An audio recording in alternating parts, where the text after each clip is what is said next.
Ciudades Invisibles. Hoy importa diversos temas que hacen a la vida en comunidad. Raúl Sendic fue una figura de primer orden, hombre de campo, formado en la ciudad. Empezó muy pronto su militancia en la Federación de Estudiantes, la FEU, y en el Partido Socialista, de que fue de la parte de la dirección del Partido Socialista. Samuel Blixen, bueno, después toda la historia del bebé la vamos a hablar con Samuel. Samuel Blixen debe ser el periodista que más ha escrito sobre la vida del bebé Sendic, y hoy, a 33 años de su fallecimiento, quisimos ir a por él para que nos hable un poco de ese hombre que muchos conocen su cara y algunos no conocen su historia, o algunos conocen su historia pero conocen solo un pedacito, y bueno, queremos ahondar un poquito más. Samuel Blixen, buenos días. Buenos días, ¿cómo están ustedes? Es un placer estar con ustedes y les agradezco mucho la invitación. Estamos nosotros encantadísimos de recibirte, Samuel, acá en Ciudades Invisibles, para poder justamente en esta fecha, siempre que haces esa fecha, en este caso del fallecimiento del bebé, poder volver a traer al presente su figura, que ya hasta me cuesta un poco decir justamente la palabra figura, porque a veces se pierde la cuestión humana, la dimensión personal que él particularmente siempre era lo que intentaba poner por delante, ¿verdad? Y vos de eso también te has encargado de hablar mucho. Sí, yo creo que podemos hacer un mecanismo de trabajo, ustedes y yo, en base a preguntas. ¿Por qué?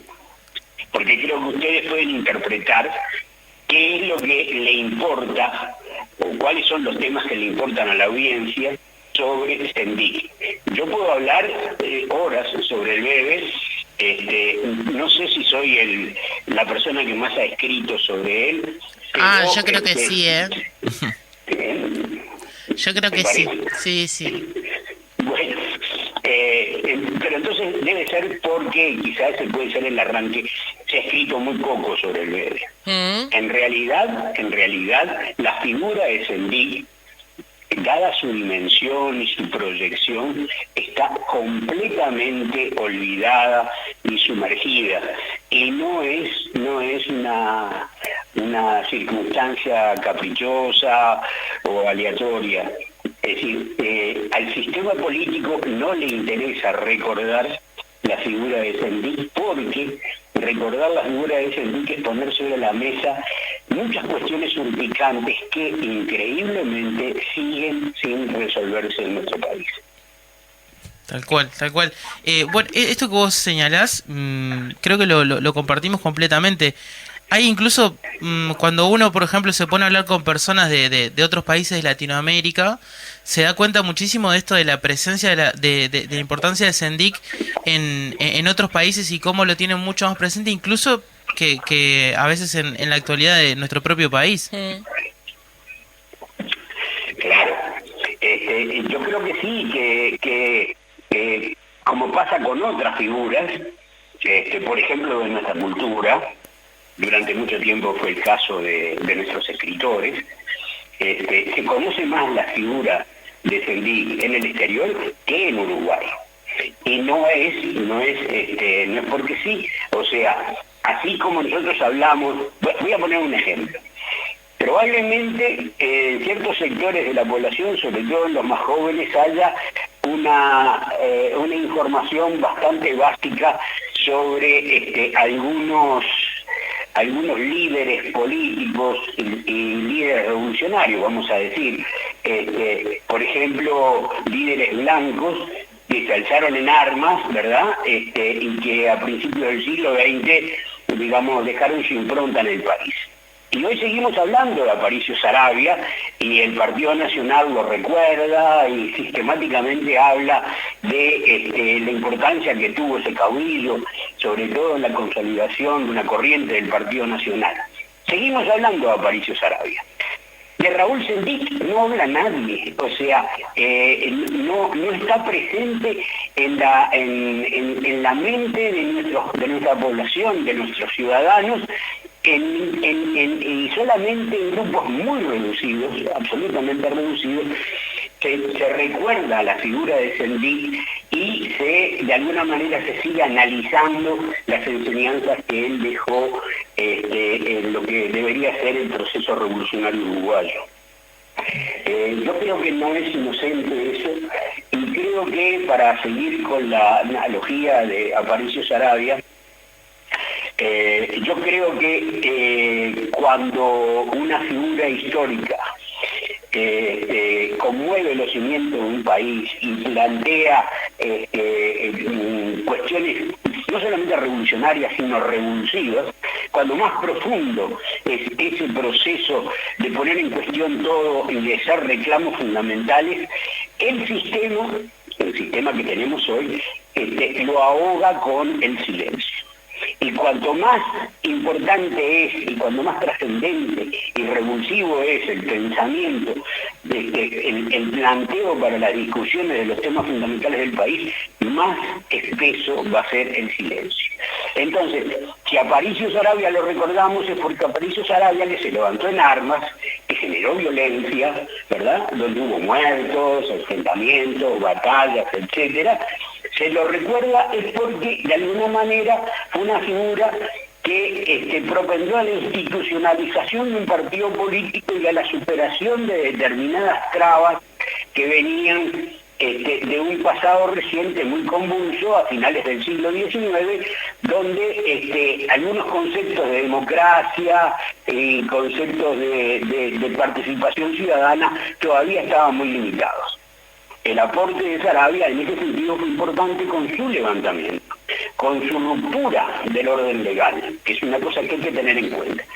En el caso de Sendik, la acción y el pensamiento del Bebe no solamente atañían a cuestiones de la estructura política del país, sino que implicaba una revolución en los aspectos sociales.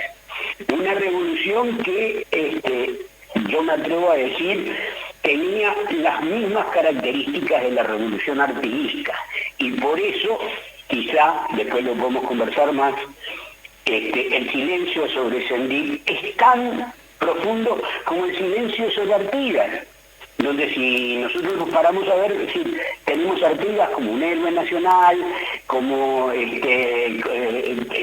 trasladado a estatuas, a pinturas, etcétera, a cantos, ¿verdad?, a canciones, pero muy poco se habla de lo que fue el ideal artiguista, ¿verdad?, y la revolución social que implicó el proceso artiguista en nuestro país, en la banda oriental. Lo mismo pasa con Sendik. No hablamos porque hablar de Sendik significaría plantearse cuáles fueron los fundamentos del levantamiento armado y qué cosas se pretendían. Y más aún, después de pasado un tiempo, de la derrota militar del MLN, la figura de Sendik retomó una fuerza muy grande en el escenario político cuando, después de salir en libertad, se propuso una serie de ideas y de medidas que cuestionaban a todo el sistema político. Y eso también profundizó o tendió a profundizar ese silencio que hoy es absoluto sobre su figura. Sí. Samuel, a mí me queda siempre esa idea de que la figura del Bebe Sendik, por quienes no eran sus seguidores, fue demonizada por el tema Tupamaros, como fue demonizada la palabra Tupamaros y como se instaló la teoría de los dos demonios también. ¿Tiene algo que ver eso con lo que nos estás planteando? Sí, pero eso en una parte. Es cierto que hay determinados conceptos que han sido sistemáticamente demonizados, y que tienen y que ese elemento negativo pervive a lo largo del tiempo.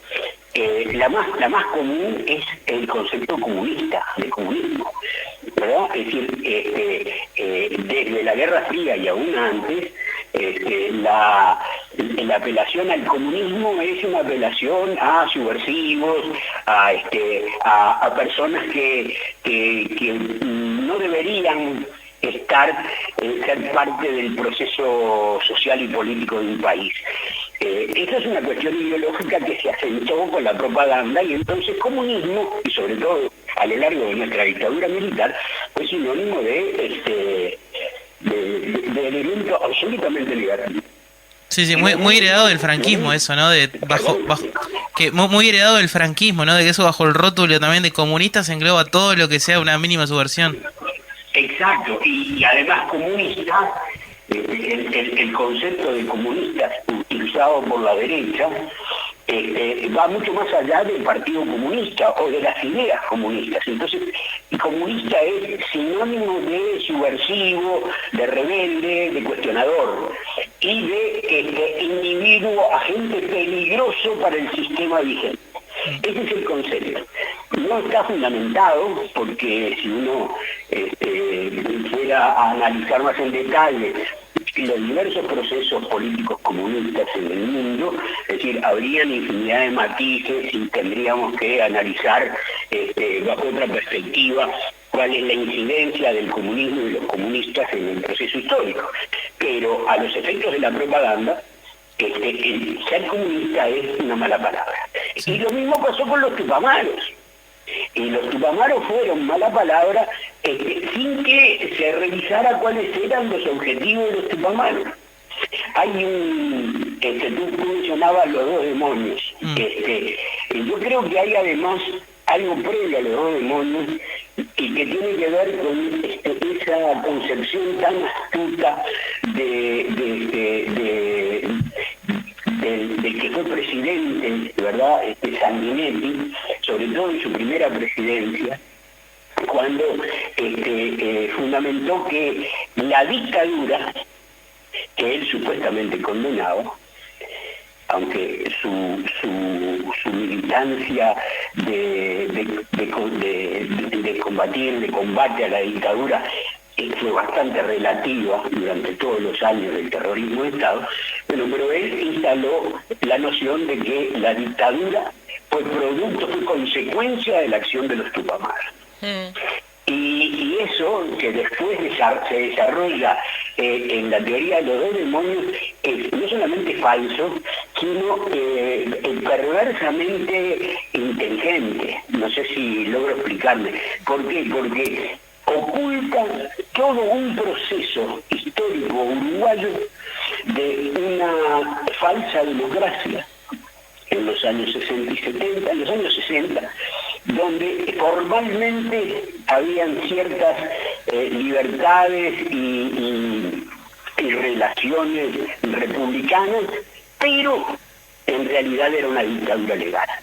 Y la intención de poner a los tupamaros como los responsables del surgimiento de la dictadura militar, no solamente es perversa, sino que además fue y sigue siendo muy efectiva.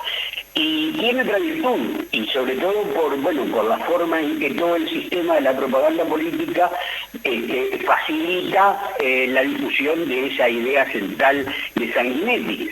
Pero cada vez que a lo largo del tiempo y en función de las cosas que van surgiendo o que son parte del debate, se habla de ese tema, tenemos que volver a explicar que en realidad los tupamaros no fueron un grupo de jóvenes insensatos, locos, que decidieron tomar las armas y salir a disparar tiros, provocando la reacción de los militares, sino que fue producto de una situación política muy compleja, lo que llamamos el pachequismo, la dictadura legal, que venía ya cercenando todas las libertades y anunciaba, ¿verdad?, la definitiva instalación de un régimen autoritario. Cada vez que discutimos el proceso digamos, los elementos iniciales de lo que llamamos nuestra historia reciente, la izquierda está obligada a repetidamente a explicar por qué hubo una guerrilla en democracia en Uruguay. Yo creo que a partir de ahí, ¿verdad?, se instala la política de los dos demonios. Entonces, la política de los dos demonios establece que, bueno, las dos partes malas del proceso histórico, los tupamaros y los militares, enfrentados con las armas, son responsables, ¿verdad?, de todo lo que pasó durante una década y más. Y bueno, yo creo que son elementos de propaganda y digamos, de discusión política que han sido muy efectivos y que tienen además todos ellos un componente importante. En la medida, a mi juicio, en que no se pongan sobre las bases reales los elementos, los factores que determinaron el proceso histórico, algunos efectos o consecuencias de ese proceso van a seguir perviviendo. Entre ellos, el miedo. O sea, la idea de poner a los tupamaros como unos locos que hicieron derrumbar a la democracia, que provocaron el surgimiento de la dictadura militar, sin una explicación real de cómo fueron las cosas, y lo único que produce es miedo, produce incertidumbre. No tenemos una relación de hechos y una explicación lógica de los hechos. Lo que tenemos es una conclusión que no sabemos en qué se basa, pero que nos plantea el miedo para el futuro y sobre todo el mantenimiento del miedo como un componente de nuestra reacción política. Y si ustedes lo ven en el discurso de Sanguinetti hasta hoy, hasta el día de hoy, hay un estribillo que es: ¿qué quieren? Que volvamos a aquellos tiempos oscuros. Entonces, cada vez que, ya sea por la vía sindical, por la vía política, el movimiento popular avanza, y en el avance tiene enfrentamientos, tiene tensiones, ¿verdad?, lo primero que se dice: son violentos y cuidado porque vamos a volver a aquellos tiempos difíciles. Eso es la realimentación permanente de un miedo social. No sé si me expliqué bastante. Totalmente. Claramente, Samuel. Sí, y esto que vos traes obviamente del relato, ¿no?, que se construye por parte de distintos lugares, también me parece que es importante llevarlo a la lectura de lo que vos mencionabas en un principio sobre la figura del bebé con respecto al tema del olvido, porque por un lado está esto que decía Fernando recién de la demonización que se hizo de los sectores, digamos, que no reivindican su figura, pero después está justamente ese silencio que también se da y que debemos analizar mucho hacia la interna de la izquierda. ¿Cómo?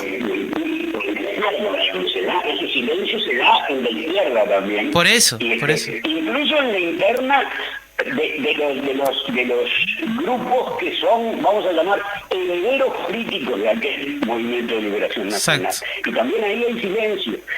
Yo creo que es muy fácil de entender, y por eso podríamos hablar, un poco para después hablar del significado de la figura de Sendik, ¿verdad? Uh-huh.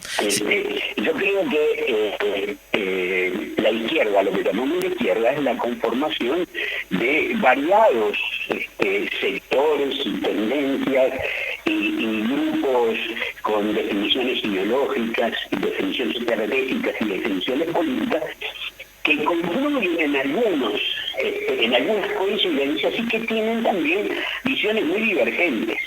Que yo diría que en el Uruguay la izquierda en general comparte la tendencia de la derecha a cuestionar y demonizar el derecho de los pueblos a tomar las armas para defender sus intereses.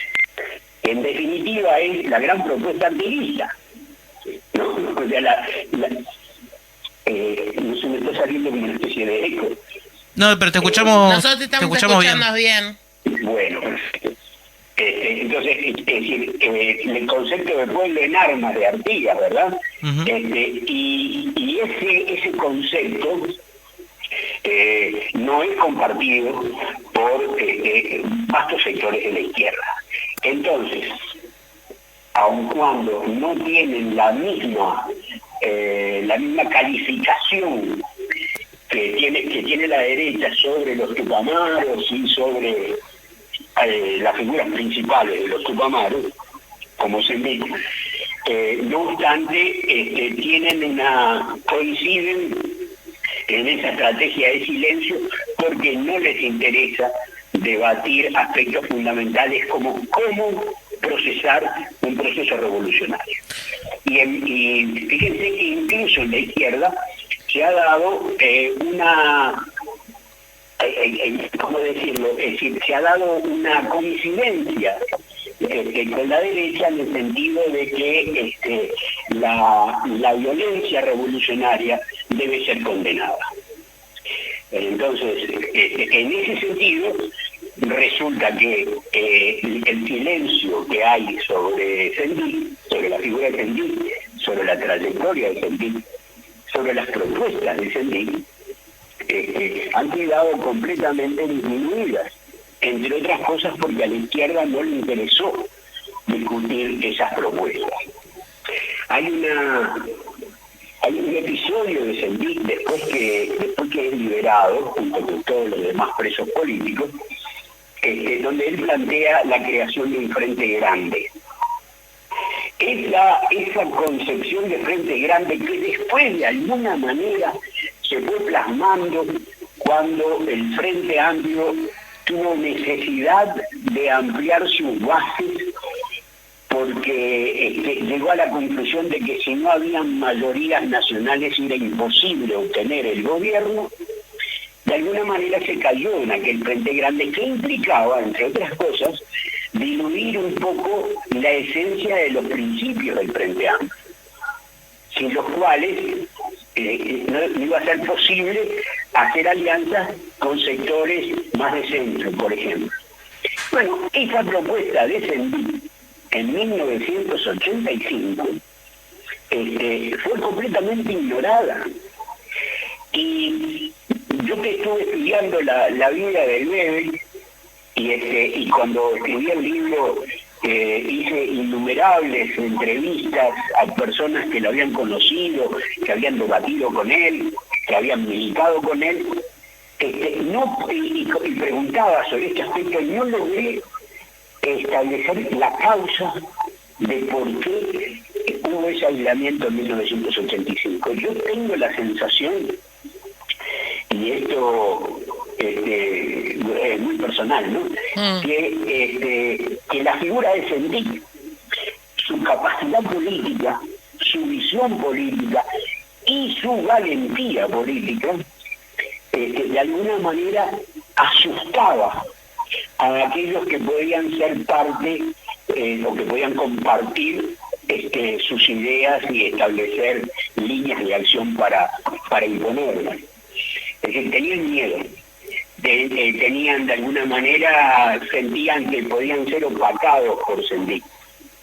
Y claro, de alguna manera los hechos venían demostrando de que podía ser así, porque Sendik era antes que nada un revolucionario inflexible. Samuel, nos quedaríamos, como usted decía, horas hablando de esto con usted, pero nos quedamos sin tiempo. Invitamos a dentro de un ratito nada más, a las 11 de la mañana en el cementerio de La Teja, como en los 32 años anteriores, a rendirle homenaje a Raúl Sendik Antonacho. ¿Cómo no?